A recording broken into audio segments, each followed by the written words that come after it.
ಒಂದೇ ಒಂದು ಗಿಡ ಹಾಕಿ ಬೆಳೆಸಿದ್ರೆ ಆ ಗಿಡ ಕೊಡ್ತಕ್ಕಂಥ ಆಮ್ಲಜನಕ 10,000 ಟನ್ ಅಂದ್ರೆ ಎಷ್ಟು ಜನಕ್ಕೆ ಉಸಿರಾಡೋ ಗಾಳಿನ ನೀರು ಕೊಟ್ಟಂಗಾಗುತ್ತೆ ಅಂತ ಹೇಳ್ತೀನಿ.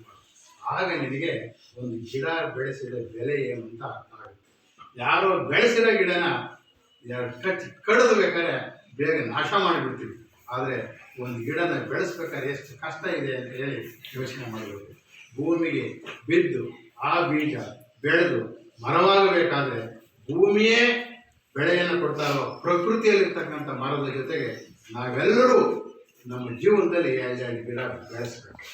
ನೀವೇನು ಮಾಡ್ತೀರಾ, ಬರ್ತಡೇ ಅಂತೇಳಿ ನಿಮ್ಮ ಅಮ್ಮಗೆ ಹೇಳಿಬಿಟ್ಟು ಆ ಬೇಕಲ್ಲಿರೋ ಕೆಟ್ಟೋಗಿರೋ ಕೇಕ್ ತಗೊಂಡೋಗಿ ಅವನ್ನೆಲ್ಲ ಔಷಧಿ ಹೊಡೆದು ಇಕ್ಕಿರ್ತಾನೆ ಅದ್ರ ಮ್ಯಾಕೆ ನೋಡ್ಬೇಕು ಕಣ್ಣಾಗಿ ಅದನ್ನು ತಾನೇ ಅಂತ ಹೇಳ್ತೀಯಲ್ಲ, ಅದನ್ನು ಬಿಟ್ಟು ಒಳ್ಳೆ ಗಿಡ ಬೆಳೆಸಿ ಹ್ಯಾಪಿ ಬರ್ತಡೇ ಮೆಮೊರಿಗೆ ಇವು ಅಂಥೇಳಿ ಆ ಗಿಡಗಳನ್ನು ಚೆನ್ನಾಗಿ ಕಾಪಾಡಿಬಿಟ್ರೆ ಒಂದು 20,000 ಟನ್ ಆಮ್ಲಜನಕ ಕೊಡೋ ಪುಣ್ಯ ನಿಮಗೆ ಸಿಗುತ್ತೆ. ಒಂದು ಮರ ನೆರಳು ಕೊಡುತ್ತೆ, ಔಷಧಿ ಕೊಡುತ್ತೆ, ಫಲ ಕೊಡುತ್ತೆ, ಆಮ್ಲಜನಕ ಕೊಡುತ್ತೆ. ಇಷ್ಟೆಲ್ಲ ಕೊಟ್ಟಾಗಿ ವಯಸ್ಸಾಗೈತೆ ಅಂತ ಹೇಳಿ ಬುಡಕ್ಕೆ ಗರಗೆ ಸಾಯಕ್ಕೆ ಕೊಯ್ದರೆ ಸಾಯುತ್ತೆ. ಸತ್ತ ಮೇಲೆ ಮನೆಗೆ ಬಾಗಿಲಿಗೆ ಬರುತ್ತೆ, ಅಲ್ಲಿಗೆ ಬರುತ್ತೆ, ಮಂಚಕ್ಕೆ ಬರುತ್ತೆ, ಟೇಬಲಿಗೆ ಬರುತ್ತೆ, ಸ್ಟೂಲಿಗೆ ಬರುತ್ತೆ. ಅದೆಲ್ಲದೂ ಮುಗಿದಾದ್ಮೇಲೆ ದುಂಡೆನದು ಒಂದು ಹಾಕಿರ್ತಾರೆ ತೊಲೆ, ಒಂದು 100 ವರ್ಷ ತೊಲೆಯಾಗಿ ನಿಲ್ಲುತ್ತೆ. 100 ವರ್ಷ ಕಳೆದ ಮೇಲೆ ಮನೆಯಲ್ಲಿ ಗೆದ್ಲಿತ್ತು ಅಂದ್ರೆ ಅದೇ ತೊಲೆನ ತೆಗೆದು ಕುಯ್ದು ಅಲ್ಲಿಗೆ ಮಾಡಬಹುದು, ಬೆಂಚ್ ಮಾಡಬಹುದು. ಹಾಗಾಗಿ ಒಂದು ಮರದ ಬೆಲೆ ಎಷ್ಟು ಸಾವಿರ ಅಂತ ಕಟ್ಟಲಿಕ್ಕೆ ಸಾಧ್ಯನೇ ಇಲ್ಲ. ಆ ಮರಕ್ಕೆ ಲಕ್ಷಾಂತರ ಬೆಲೆ ಅಂತ ಹೇಳ್ಬೋದು. ಯಾಕೆ ಅಂದರೆ ಕೊರೋನಾ ಬಂದಾಗ ಆಕ್ಸಿಜನ್ ಸಿಗ್ತಲೇನೆ ಆಸ್ಪತ್ರೆಯಲ್ಲಿ ಉಸಿರಾಟಕ್ಕೆ ಗಾಳಿ ಕೊಟ್ಟಂತ ಆಕ್ಸಿಜನ್ಗೆ ಬಿಲ್ ಮಾಡಿರಲ್ಲ. ತುಮಕೂರು ಸಿದ್ಧಗಂಗಾ ಆಸ್ಪತ್ರೆಯಲ್ಲಿ ಆಕ್ಸಿಜನ್ ಕೊಟ್ಟಕ್ಕೆ 2.5 ಲಕ್ಷ 3 ಲಕ್ಷ.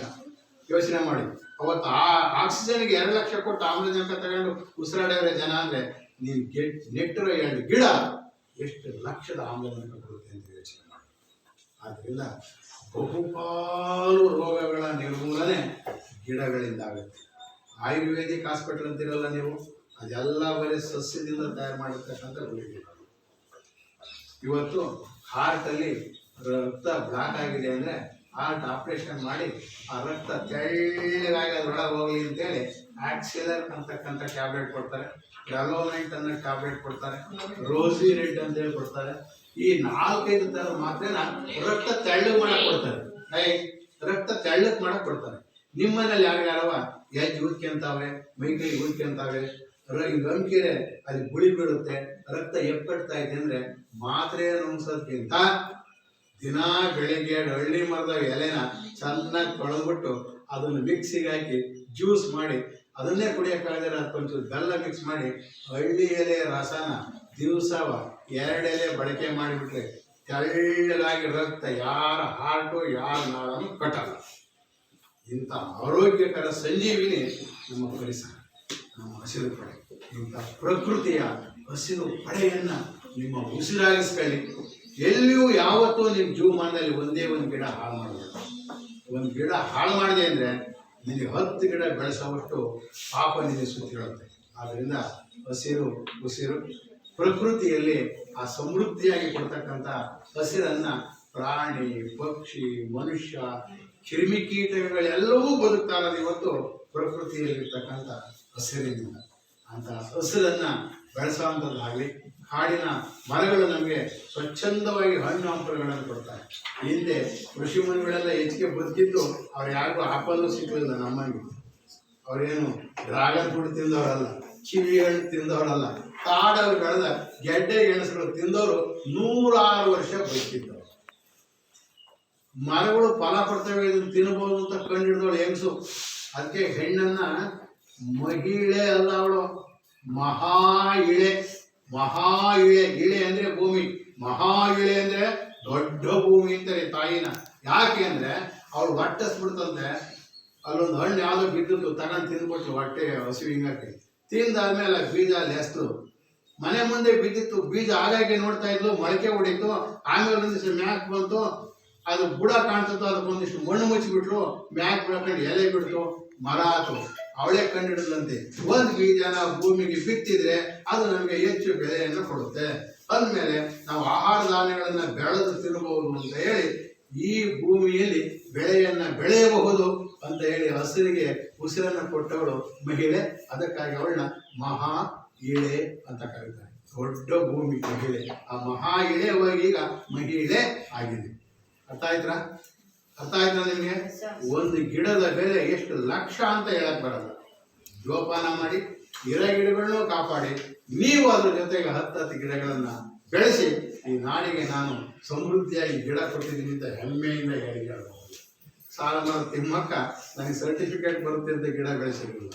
ತಿಮ್ಮಕ್ಕಿಗೆ ಈ ಮರದಿಂದ ಆಮ್ಲಜನಕ ಬರುತ್ತೆ ಅಂತ ಗೊತ್ತೋ ಇಲ್ವೋ, ಒಟ್ಟಾರೆ ಅದೇನೋ ಪುಣ್ಯಾತ್ಮ ಎಳೆದಾಗಬೇಕು ಅಂತ ರಸ್ತೆ ಸಾಲ ಮರ ಹಾಕಿ ಮರಗಳು ಬೆಳೆಸಿದ್ರು. ಆ ಸಾಲ ನೆಡೋರು ಹಿಂದಿನ ಕಾಲದಲ್ಲಿ ಮರಗಳನ್ನ ಯಾಕೆ ನೆಡ್ತಿದ್ರು ಅಂದ್ರೆ ಪುಣ್ಯಾತ್ಮರಿಗೆ ಎಳ್ಳಾಗ್ಲಿ ಅಂತ ನೆಡೋರು. ನೇರಳೆಹಣ್ಣಿನ ಬೀಜ ಯಾಕೆ ಹಾಕೋದು? ಜನಕ್ಕೆ ತಿನ್ನಕ್ ನೇರಳೆಹಣ್ಣು ಸಿಕ್ಲಿ ಅಂತ ಹಾಕೋರು, ಹಲಸಿನಣ್ಣು ಸಿಕ್ಲಿ ಅಂತ ಹಾಕೋರು. ಅವ್ರಿಗೆ ಆಮ್ಲಜನಕ ಕೊಡುತ್ತೆ ಅಂತ ಗೊತ್ತಿರಲೇ ಇಲ್ಲ.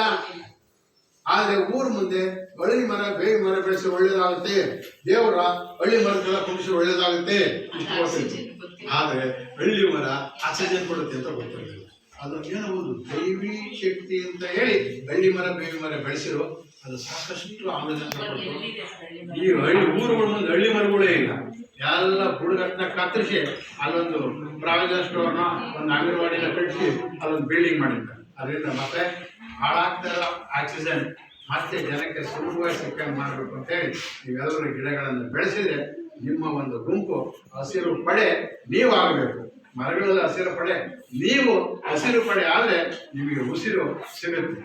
ಇಲ್ಲಿ ಹೋದ್ರೆ ಬಾಟ್ಲಲ್ಲಿ ನೀರು ತಗೊಂಡು ಹೋಗ್ತಾ ಇದೀವಲ್ವ? ಈಗ ಬಾಟ್ಲಲ್ಲಿ ನೀರು ತಗೊಂಡು ಹೋಗ್ತಿದೀವಲ್ವ? ಎಲ್ಲಿಗಾರ ಹೋದ್ರೆ ನೀವು ನಮ್ಮನ್ನ ಆಗೋದ್ರೊಳಗಾಗಿ ಆಕ್ಸಿಜನ್ ಬಾಟಲ್ ತಗೊಂಡು ಗಾಳಿ ತಗೊಂಡು ಹೋಗೋಕ್ಕಾಗುತ್ತೆ. ಮರಗಳನ್ನ ಏನಾದ್ರು ಬೆಳೆಸ್ತೇ ಹೋದ್ರೆ ನಾವು ತಾಂಡೋಗಿಲ್ಲ ಹಣದಲ್ಲಿ ಕೂಡ ತೆರೆ ಕೂಡ ಹೋಗ್ಬೋದು. ಇವತ್ತೆಲ್ಲ ನೀರು ತಗೊಂಡ್ಬರ್ತಾ ಇದೀವಿ ಬಾಟ್ಲಲ್ಲಿ. ಮುಂದೆ ಒಂದು ದಿವಸ ನೀವು ಬಾಟ್ಲಲ್ಲಿ ಗಾಳಿ ಇಟ್ಕೊಂಡು ಹೋಗುವಂತ ಸ್ಥಿತಿ ಬರುತ್ತೆ. ಅದರಿಂದ ದಯವಿಟ್ಟು ಹೇಳ್ತಿದ್ದೀನಿ, ಗಿಡ ಬೆಳೆಸಿ, ಮರ ಬೆಳೆಸಿ, ಹಸಿರು ವನವನ್ನು ಬೆಳೆಸಿ, ಸಮೃದ್ಧಿಯಾದ ಹಸಿರು ನಮ್ಮೆಲ್ಲರ ಉಸಿರಾಗಲಿ, ಆ ನಾಡಿಗೆ ನಿಮ್ಮ ಕೊಡುಗೆ ಆಗಲಿ ಅಂತ ಹೇಳಿ ನಾನು ಮಾತು ಮುಗಿಸ್ತೇನೆ. ನಮಸ್ಕಾರ.